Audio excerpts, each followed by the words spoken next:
My marriage had been arranged with a simple, humble man who worked tirelessly in the fields. Every day, I brought him meals while he worked under the blazing sun. But whenever I made my way through the winding paths, a group of rowdy men seemed to appear out of nowhere, blocking my way. Their presence unnerved me, and their behavior was anything but respectful. One day, the situation took an even darker turn. 5 of them followed me into the field and behaved so shamelessly that it left me utterly shaken. I don't wish to recount the details of that moment, but suffice it to say that their actions filled me with a fear I could not escape. I was terrified, and I felt trapped. Who could I tell? My own past had already tarnished my reputation. A mistake I had made long ago had led to whispers and suspicions about my character. No matter what I said now, people would be reluctant to believe me. So I stayed silent. One afternoon, as I finished handing my husband his meal and started back toward home, I heard the sound of their laughter behind me. My heart sank. They were chasing me again. Their footsteps grew louder, and though I walked as quickly as I could, the gap between us closed. Panic surged through me, and I rushed through my front door just in time. From inside, I could still hear their taunting laughter fading into the distance. When my mother-in-law saw me, she asked, "What's the matter? Why are you running?" I shook my head and said nothing. Instead, I busied myself with chores, pretending everything was fine. But inside, my fear was overwhelming. My heart pounded so hard that I could feel it in my chest, yet I knew I couldn't tell her. Speaking out would only invite more scrutiny and judgment. I could already imagine her harsh words. She would dig up old wounds and use my past against me. She'd say, "And what else would I expect from you?" It was safer to remain silent, even as the fear and humiliation ate away at me. Later that day, after I'd cooked and finished my chores, I tried to lie down and rest, but my back ached terribly. I could barely move. Just as I closed my eyes, my mother-in-law barged into the room, scolding me. "Tired already? You've hardly done anything. Get up. There's still bread to bake. You can rest after you've finished everything." Her words filled me with anger. I wasn't a machine. She treated me as if I were made of steel, as if I were some tireless creature who didn't need a moment of peace. But I bit my tongue. Getting into an argument would only make things worse. I forced myself to get up and headed back to the kitchen. Making bread on an open fire was no easy task. The heat from the flames, the heavy smoke, and the constant need to keep the fire going, it was exhausting. Yet I did it without complaint. When I finally finished, my mother-in-law gave me another task. "Take the meal to your husband in the fields." She told me he must be hungry waiting for me. For the past few days, this had become my job. My brother-in-law, who usually brought my husband his meals, had started working in the city. Now it was up to me, and my mother-in-law wasn't about to let me off the hook. Carrying the food, I made my way through the uneven paths, stumbling occasionally as my foot caught on loose stones. By the time I reached the field, my legs ached, but I managed to make it to my husband. His face lit up the moment he saw me, the same way it always did. As much as I resented him sometimes, he never failed to look at me with genuine affection. He was the kind of person who valued me more than I felt I deserved, and for some reason, that made my irritation with him grow stronger. "What did you make today?" he asked, his voice warm. "Just eat and see," I replied sharply, my tone as cold as I could make it. For a brief moment, a shadow crossed his face, but he let it go and began to eat. I stood by impatiently, glancing around the field and avoiding eye contact. As soon as he finished, I refused his invitation to stay and hurried back toward home. And there they were again, the same men. They loitered by the path, grinning, making comments loud enough for me to hear. They had become bolder with each encounter. At first, they simply teased and called out, but now they edged closer, invading my personal space. I could feel their eyes on me, their mocking laughter following me like a cloud. Sometimes they tried to brush against me, to touch me, to force me to stop. "Come on," they'd say. "Make us happy and we'll make you happy. Why are you running back to that useless husband of yours? What can he give you that we can't?" I clenched my jaw and kept walking. I never responded, never gave them the satisfaction of a single word. I tried to ignore them, focusing only on getting home. But each time, their advances grew worse, their words more brazen. No matter how hard I tried to maintain my composure, the fear lingered. I was trapped in a routine of dread with no escape in sight. After returning home, my day was far from over. My mother-in-law kept piling tasks onto me, one after another, as if I were her personal servant. Dutifully, I complied, keeping my head down and doing as I was told, but no matter how much I did, it never seemed to be enough. When my husband came home in the evening, my mother-in-law would start complaining about me to him, and he would just sit there silently listening. He never questioned her accusations, nor did he defend me. Instead, he remained quiet as if his own voice didn't matter. These days, life had become even more unbearable since my married sister-in-law had come to stay. Her presence was a constant source of stress. She spent her days lounging around or wandering the neighborhood while her unruly children clung to me. It fell to me to cook their favorite dishes, to meet every little demand she made. It was exhausting, and her children only added to the chaos, running amok and leaving me with more messes to clean. One evening, my husband finally spoke up. Seeing me run ragged, he turned to his mother and said, "Amma, please tell Shabnam to handle her own children. Aisha has been working all day and is exhausted." That single statement triggered an explosion. My mother-in-law and sister-in-law lashed out, their anger turning into a full-blown attack. "You're shameless, a complete pushover. Any other man would have put his wife in her place by now. Instead, you sit here defending her. Have you no pride?" Their words didn't stop. They accused me of everything, of being cunning, of using charms to control their precious son and brother. My mother-in-law's voice dripped with venom as she recalled every grievance she had ever harbored against me, real or imagined. Even my sister-in-law joined in, tearing into me with cruel remarks. My husband, cowed by their outrage, once again fell silent. He offered no defense, leaving me to face their wrath alone. Meanwhile, my encounters with the group of boys who harassed me had grown worse. Whenever I left the house, whether to bring food to my husband in the fields or to run a quick errand, those men were waiting. Their taunts had turned into open threats, and their behavior became more brazen with each passing day. They started following me, their lewd remarks turning into something more sinister. I felt their eyes on me, their laughter haunting me long after I'd returned home. It was unbearable. Still, I couldn't bring myself to tell anyone. My mother-in-law and sister-in-law had already made it clear they thought poorly of me. In their eyes, I was already a flawed and suspect person, unworthy of trust. How could I go to them with this? If I did, they would only twist the story to fit their narrative. They would use my past mistakes as ammunition against me, turning my plea for help into another point of criticism. My silence only emboldened those boys. Their advances became more daring, and the fear I felt began to consume me. At times, I wanted to confide in my husband. I thought about telling him everything, about the harassment, about the daily torment I endured. But every time I considered it, I stopped myself. What would he do? He was a mild, timid man who never stood up to his mother or sister. What hope did I have that he'd confront those boys? The thought made me laugh bitterly. I realized just how powerless he was, and that realization filled me with resentment. I began to see him as yet another burden in my life, a man who couldn't defend himself, let alone protect me. He was a reminder of my own mistakes, a consequence I had to live with every single day. I hated that I had chosen him, that my choices had led me to this point. One day, my mother called. Her voice was filled with longing as she said, "It's been so long since you came to visit. We miss you." I smiled bitterly and responded with a hint of anger. "If you cared so much about me, why did you marry me into this hell? You knew everything about me, didn't you? So why did you let this happen?" There was a long pause on the other end. Then she replied quietly, "At the time, circumstances were what they were. You know that. And it wasn't entirely our fault. Don't place all the blame on us. We made the choice we thought was best, but you made your own mistakes too. You didn't leave yourself much room for a better outcome." Her words cut deeply. I felt a surge of anger mixed with sorrow. I wanted to argue, but a part of me knew that she wasn't entirely wrong. I had made mistakes, and now I was living with their consequences. Still, hearing her say it so plainly stung more than I could bear. As the words poured from my lips, all the bottled-up frustration I'd been holding in spilled out in a flood. "What happiness have I ever seen?" I snapped. "Have you ever caught a glimpse of me smiling, looking truly happy?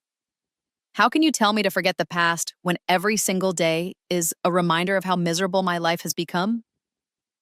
My mother tried to console me. Let the past go, she said softly, as if it were that easy. But it wasn't. How could I just erase it all from my mind? My days were spent enduring the presence of a man I couldn't even stand to look at. When I told my mother that, she responded with a warning that stung me to the core. He's your husband now, your path to heaven. If you displease him, you'll anger God. Be careful with how you treat him. I ended the call abruptly, her words leaving a bitter taste in my mouth. Talking to her only felt like rubbing salt into my wounds, and I couldn't bear it any longer. No sooner had I slammed the phone down than my husband entered the room, asking me for dinner. I was too exhausted, too angry, and too worn down to oblige. Go get it yourself, I snapped. It's in the kitchen. He said nothing, only turned and left the room. As soon as he was gone, I broke down, tears spilling freely. Why was he so spineless, so utterly incapable of standing up to anyone? He couldn't even muster the courage to ask me for something twice. I felt completely alone in my misery. The next day, when I took his lunch out to the fields, the sky was overcast. Thick, gray clouds hung low, threatening rain. As I walked along the narrow paths, I found myself wondering why he couldn't have just stayed home today. With the weather like this, what work was so important that he couldn't rest? My mother-in-law had been nagging me all morning to hurry up and bring him his food, claiming that he must be starving. When I arrived, I found him packing up his tools, getting ready to return home. He greeted me with his usual cheerfulness, asking what I had prepared for him. I knew he already knew the answer. He always did, but it was part of our routine. Without a word, I handed him the food and stood by, waiting impatiently for him to finish. When he finally ate, he asked if I'd wait for him so we could head home together. But I couldn't bear the thought of waiting.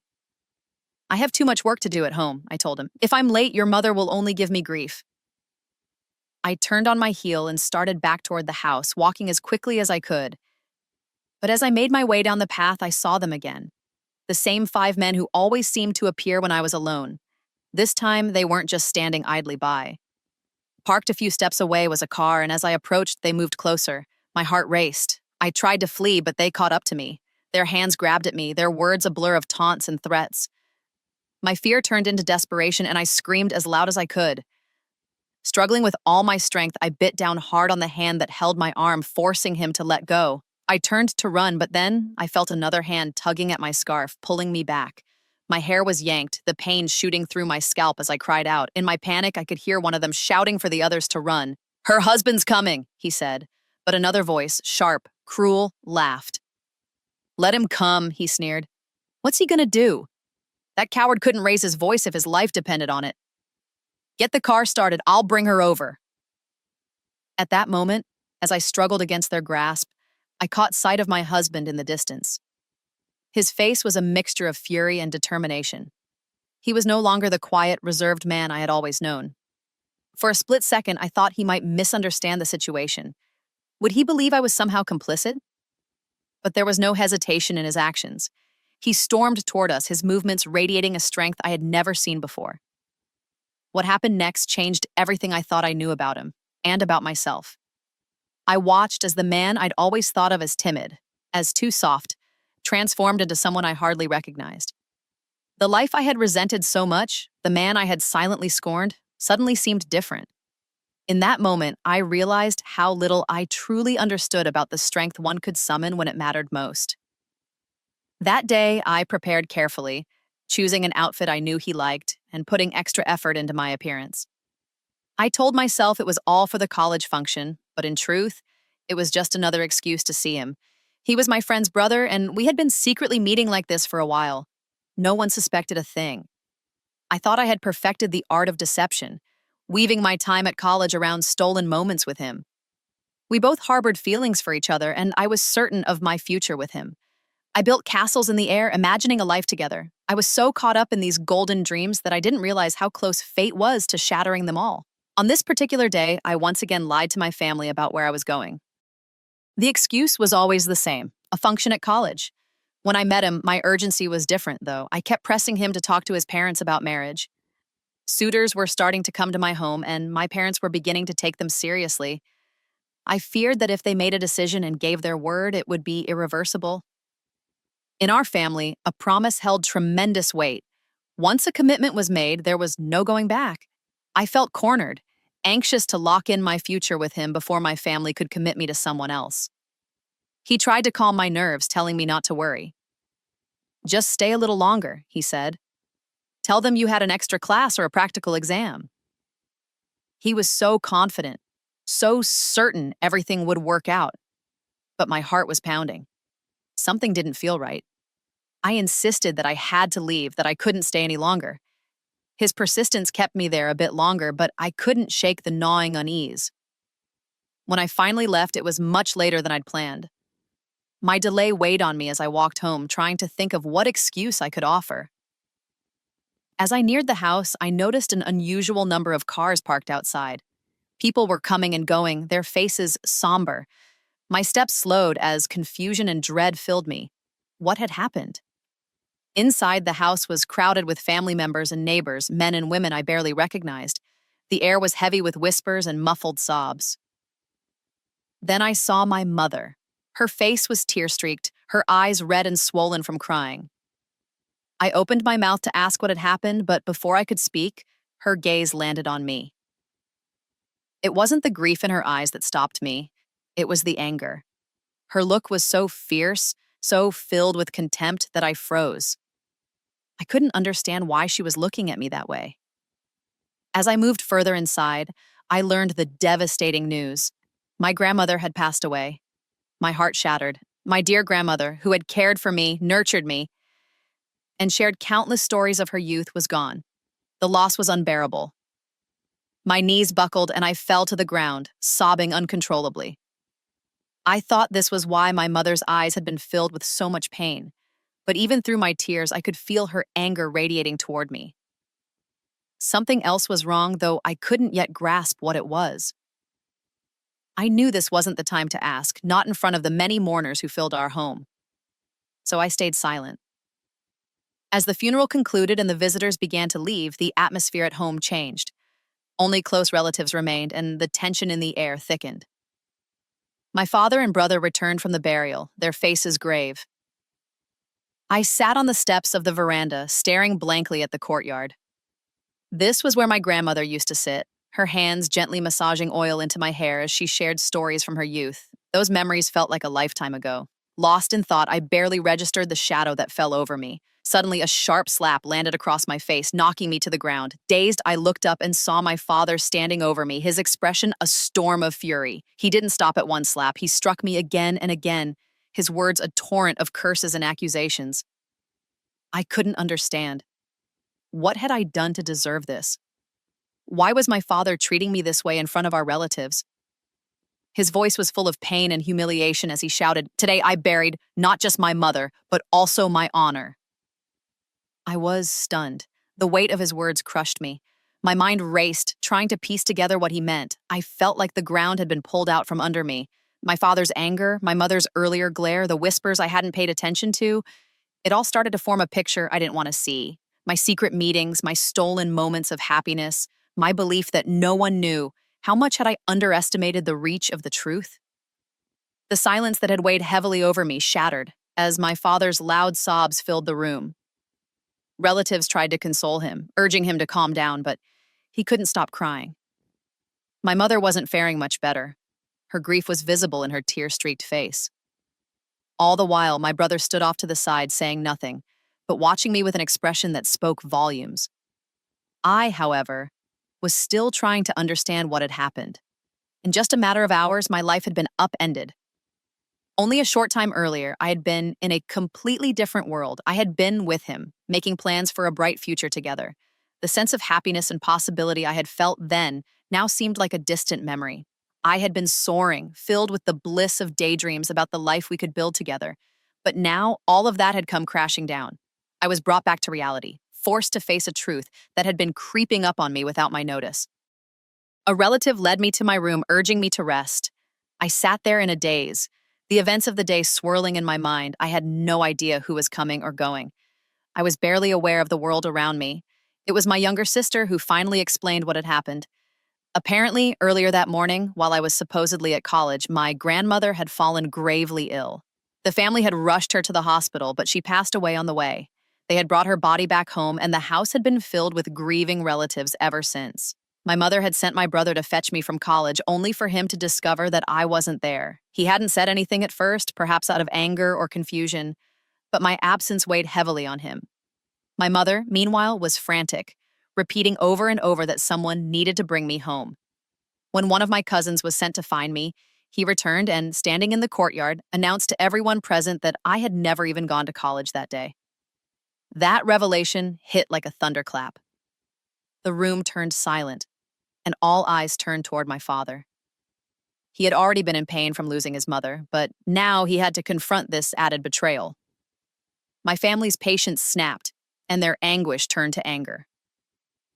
I wasn't just late anymore. I was the daughter who had lied, who had vanished without explanation at the worst possible moment. When I finally walked through the door, I was met with silence and accusing eyes. My mother's earlier expression of sorrow had hardened into something much colder, and when my father arrived back at the house, his disappointment turned into an outburst of rage. It was then that he struck me, slapping me so hard I stumbled and fell to the ground. He didn't stop there. Slap after slap, insult after insult rained down on me. His voice, filled with grief and humiliation, rang in my ears. "Today I buried not just my mother," he shouted, "but my family's honor as well." Even after the blows stopped, his words kept coming, each one cutting me to the core. I didn't know how to respond. I had no defense, no justification that would hold water. My father, a man who had always provided for us, now sat on the floor, his head in his hands, broken in a way I had never seen before. It was a heartbreaking sight, and I felt the weight of it settle on me like a heavy shroud. After the chaos subsided, my mother came to me. She didn't ask me where I'd been. She didn't need to. Instead, she said coldly, "Call him. Tell him to come here with his family if he's serious about you. If he won't, we'll make our own decision about your future." Her voice was steady, but her meaning was clear. I could no longer rely on excuses or lies. I had no choice but to pick up the phone. When I called him and explained the situation, he hesitated. Then, to my shock, he refused. "I never saw us that way," he said. "I thought we were just friends. I can't bring my family into this right now." His words hit me like a knife to the heart. He had been the reason I had deceived my parents, the person I had built my dreams around, and now he was shutting me out entirely. After that conversation, he blocked my number, leaving me to face the consequences of my choices alone. I went back to my mother and told her everything. "He doesn't want to marry me," I said through tears. That was all my father needed to hear. He immediately arranged my marriage to Arsalan, my paternal aunt's son. My aunt was strongly against the match. "I can't make a girl like her my daughter-in-law," she said. "She's brought shame to her family." But Arsalan stood firm. "I want to marry her," he said. And so, my fate was sealed. I left my home and moved to a small village, a place I had never imagined living. It was worlds away from the life I had known. I didn't visit my parents again. I was wrong. I knew that. I had made terrible mistakes. But they had thrown me into a situation I could barely endure. Arsalan was a simple man, quiet and unassuming. He went about his work with a steady, unremarkable routine. I didn't love him. I couldn't even bring myself to like him. And yet, here I was, bound to him, left to wonder if this was the price I had to pay for the choices I'd made. I never liked such people before. But now, looking at him, I realized he would misunderstand me once again, and I'd end up humiliated in everyone's eyes. Yet what I saw left me stunned. This quiet, simple man who had always kept to himself and seemed so timid suddenly turned into something else. He fought those boys fiercely, with a strength and determination I never thought he had. It was as if an unseen force had awakened within him, transforming him into someone unrecognizable, someone fearless. The boys scattered, barely able to escape. He then took my hand and led me home. I was still in a state of shock, unable to grasp what had just happened. Once we were inside, he looked at me and said, "I'm not a coward, I'm just decent, but when a decent man's honor is threatened, he becomes braver than a lion." His words struck a chord in my heart. That moment changed my perception of him entirely. From that day on, my behavior toward my husband transformed completely. I began to see him in a new light, I finally understood that Allah had given me a very good man as a life partner. With that realization, my resentment toward my parents also faded. I started visiting them again. Even when my aunt said something critical, I didn't let it bother me. I would just laugh it off, knowing that she had every right to voice her concerns. After all, her son was an exceptional man, so decent and noble that his character could be vouched for with eyes closed. The fact that he had married someone like me without ever once making me feel lesser spoke volumes about his generosity and strength of character. Suddenly, that small, humble home felt like paradise. Even the wooden stove, which used to exhaust me, now seemed endearing. As I adjusted to my surroundings and accepted my new life, even my aunt's attitude toward me softened.